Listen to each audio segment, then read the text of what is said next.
म्हणजे आपण त्या सगळ्या गोष्टी उकळल्यानंतर त्याला मी गाळून घेतलेलं आहे, त्याचा रंग पण सुंदर आलेला आहे। आता मी या स्लाइसेसमध्ये थोडंसं एक शार्प टेस्ट आणूया आपण त्याला मस्तपैकी। चाट म्हणजे सगळ्या अशा गोष्टी पाहिजे, त्यात तिखट वगैरे सगळं भरपूर मस्त पाहिजे।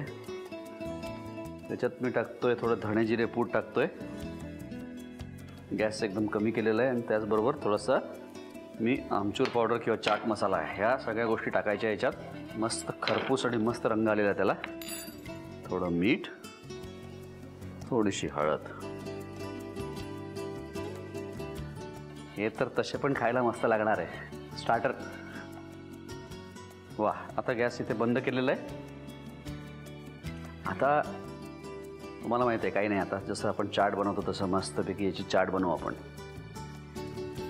आता मी थोडंसं आपला याला आपण जरा हेल्दी अँगल देऊया, थोडंसं पौष्टिक मूग वगैरे टाकू त्याच्यावर, थोडे शेंगदाणे, उकडून घेतलेले शेंगदाणे। शेंगदाण्यांना पण पॉवर हाऊस म्हणतात, खूप त्याच्यामध्ये ताकद आहे, तर या सगळ्या गोष्टी आपण त्याच्यात वापरतोय। त्याचबरोबर मी याच्यावर टाकणार आहे आता हिरवी चटणी आपली, आणि आपण ही खास केलेली चटणी जी कोकमची ती याच्यावर टाकतोय। हा हा, ही जरा जास्ती टाकू आपण। ज्याला आवडत असेल त्यांनी त्याच्यावर कांदा टाकायचा आहे, मला आवडतो याच्यावर कांदा, त्याच्यामुळे मी कांदा मस्त टाकणार आहे याच्यावर। ब्लॅक सॉल्ट, तिखट, थोडी जिरे पूड, कोथिंबीर आणि बारीक शेव। क्या बात आहे। तुम्हाला दही आवडत असेल तर थोडंसं दही टाकलं तरी चालेल, पण मला थोडेसे हे खाताना कुरकुरीत जे आपण आहेत सगळे पीसेस केलेले आहेत क्रंची, ते खाताना लागावे, त्यामुळे मी दही नाही टाकत आहे। पण या सगळ्या बाकीच्या गोष्टी मी टाकून घेतलेल्या आहेत, जर पाहिजे तर टोमॅटो वगैरे तुम्ही टाकू शकता। कशी वाटली तुम्हाला मंडळी रेसिपी? एकदम सोपी आहे ना, पण खायला मात्र एक नंबर। यस, आपण तयार केलेली आहे अरबी आणि मुगाची चाट। तुम्ही साहित्य आणि कृती लिहून घ्या। अरबी मुगाचे चाट बनवण्यासाठी लागणारे साहित्य: उकडलेली अरबी, शिजवलेले हिरवे मूग, आमसूल, गूळ, खजूर, वाफवलेले शेंगदाणे, बारीक चिरलेला कांदा, हिरवी चटणी, शेव, बारीक चिरलेली कोथिंबीर, आमसूर पावडर, धणेपूड, जिरेपूड, मीठ, लाल तिखट, हळद आणि काळं मीठ। कृती: एका खोलगट पॅन मध्ये खजूर घेऊन त्यामध्ये आमसूल, पाणी, गूळ, लाल तिखट, मीठ, काळं मीठ आणि जिरेपूड घालून सर्व मिश्रणाला एक उकळी येऊ द्यावी। तयार मिश्रण गाळून त्याची चटणी तयार करून घ्यावी। पॅन मध्ये तेल गरम करून त्यामध्ये अरबीचे काप शॅलो फ्राय करून घ्यावेत। शॅलो फ्राय केल्यानंतर त्यामध्ये लाल तिखट, धणेपूड, जिरेपूड, आमसूर पावडर, मीठ आणि हळद घालून नीट भाजून घ्यावेत। तयार अरबीचे काप एका प्लेट मध्ये काढून त्यावर उकडलेले हिरवे मूग, शेंगदाणे, हिरवी चटणी, आमसुलाची चटणी, बारीक चिरलेला कांदा, काळं मीठ, लाल तिखट, जिरेपूड, कोथिंबीर आणि बारीक शेव घालून डिश सर्व्ह करावी।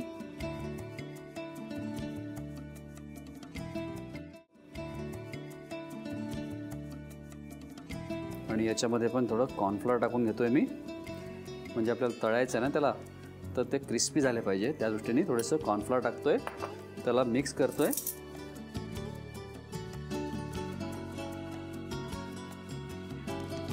थोडंसं पाणी टाकलेलं आहे, बस हे झालेलं आहे। आणि याला एका बाजूला आपण आता हे जे नूडल्स आहेत हे पण मस्तपैकी तळून घेऊया छान।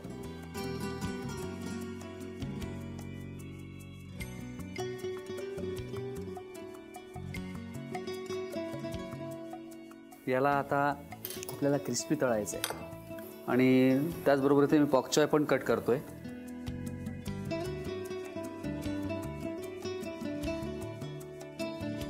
बस हे पण झालेलं आहे। आता या नूडल्स पण थोडा क्रिस्पी व्हायला लागलेले आहेत, याला मस्त क्रिस्पी झालेले आहेत हे नूडल्स, आणि याला आता आपण काढून घेतोय। आणि हे आता हे जे आपण बेबीकॉर्न्स आणि बटाटे जे त्याला आपण कॉर्नफ्लोअर लावून ठेवलेले आहे, बस नूडल्स आपले तळून झालेले आहेत, क्रिस्पी झालेले आहेत हे, आणि याला पण मी मस्त क्रिस्पी तळून घेतो. त्याच्यानंतर सॉस पण करायचा आहे आपल्याला. एकदम टेस्टी असणार आहे सॉस आणि रेसिपी एकदम मस्त होणार आहे. आता आपल्याला काय करायचं आहे, आता एक सिम्पल सॉस बनवायचा आहे मस्त. आता मी इथे थोडंसं याच्यात टाकतोय तेल, याच्यात टाकतोय या सुक्या लाल मिरच्या. आता हे हॉट गार्लिक आहे त्याच्यामुळे गार्लिकची क्वांटिटी आहे ही थोडीशी मी जास्ती ठेवतो याच्यामध्ये. हा थोडंसं याच्यात टाकणार आहे आलं, हिरव्या मिरच्या,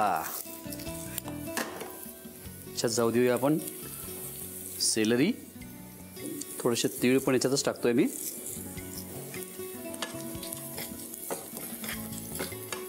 आता काय नाही, आता आपल्याला याच्यात चिली सॉस थोडा टाकायचा आहे.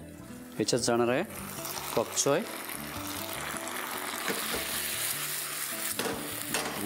याला थोडं या सगळ्या मिश्रणामध्ये टॉस करून घेतोय. हे झाल्यानंतर पातीचे जे कांदे आहेत पांढरा भाग तो याच्यात टाकतोय आणि तो या पॉकचॉय बरोबर टॉस करून घेतोय. आता याच्यामध्ये जाणार आहे एक 1.5 चमचा सोया सॉस जाणार आहे. आता जाऊ देऊ याच्यात थोडं पाणी. आता तुम्हाला जर आवडत असेल थोडंसं याच्यामध्ये कोणी केचप टाकतात किंचित, तर तुम्हाला पाहिजे असेल तर 2-3 चमचे तुम्ही केचप याच्यामध्ये टाकू शकता.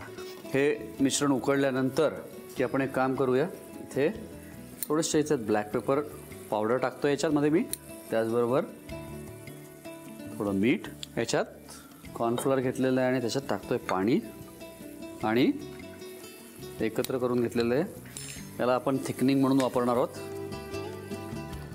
सॉसला त्याच्यामुळे शाईन पण छान आलेली आहे. याच्यात जाऊ देऊया आता एक अर्धा चमचा मधाचा टाकतोय मी आणि थोडी सीझनिंग पावडर टाकतोय आता, म्हणजे आपली एक टेस्ट थोडी एनहान्स होण्याच्या दृष्टीने. याच्यात जाऊ देऊया आता हे बटाटे आणि बेबीकॉर्न्स. वाह, डिश तर भारी दिसते एकदम. थोडंसं विनेगर. आपला हॉट गार्लिक, पटॅटो आणि बेबीकॉर्न्स इथे तयार झालेले आहेत. आता याला सर्व करायचं आहे आपल्याला. आणि आता हे जे तळलेले नूडल्स आहेत ते आपण प्लेटमध्ये ठेवतोय.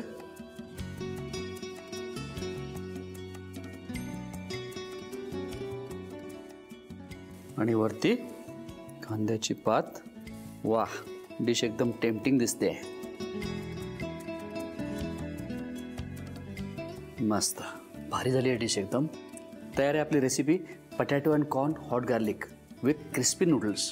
तुम्ही साहित्य आणि कृती लिहून घ्या. Potato and corn hot garlic with crispy नूडल्ससाठी लागणारं साहित्य: वाफवलेले नूडल्स, पॉक चॉय, कॉर्नफ्लोअर, वाफवलेले बेबीकॉर्न, वाफवलेले बटाटे, काळी मिरी पूड, मध, पातीच्या कांद्याचा पांढरा भाग, celery, chilli sauce, soya sauce, पांढरे तीळ, आलं लसणाचे काप, विनेगर, सुक्या लाल मिरच्या, हिरव्या मिरच्या, सीझनिंग पावडर, कांद्याची पात आणि मीठ. कृती: प्रथम एका बाउलमध्ये वाफवलेले नूडल्स आणि कॉर्नफ्लोअर एकत्र करून नूडल्स गरम तेलात तळून घ्यावेत. दुसऱ्या बाउलमध्ये वाफवलेल्या बेबीकॉर्नचे काप, वाफवलेले बटाट्याचे काप, कॉर्नफ्लोअर आणि थोडं पाणी घालून सर्व एकत्र करून बेबीकॉर्न आणि बटाट्याचे काप क्रिस्पी तळून घ्यावेत. सॉस बनवण्यासाठी फ्राईंग पॅन मध्ये तेल गरम करून त्यामध्ये सुक्या लाल मिरच्या, लसणाचे काप, आलं, हिरव्या मिरचीचे काप, 2 चमचे सलरी, तीळ, 2 चमचे चिली सॉस, पॉक चॉय, पातीच्या कांद्याचा पांढरा भाग, 1.5 चमचा सोया सॉस, पाणी, काळी मिरी पूड, मीठ, कॉर्नफ्लोअरची पेस्ट, अर्धा चमचा मध, सीझनिंग पावडर, तळलेले बेबीकॉर्न आणि बटाटे आणि विनेगर घालून सॉस तयार करून घ्यावा. एका प्लेट मध्ये तळलेले नूडल्स ठेवून त्यावर हॉट गार्लिक सॉस घालून कांद्याच्या पातीने सजावट करून डिश सर्व्ह करावी.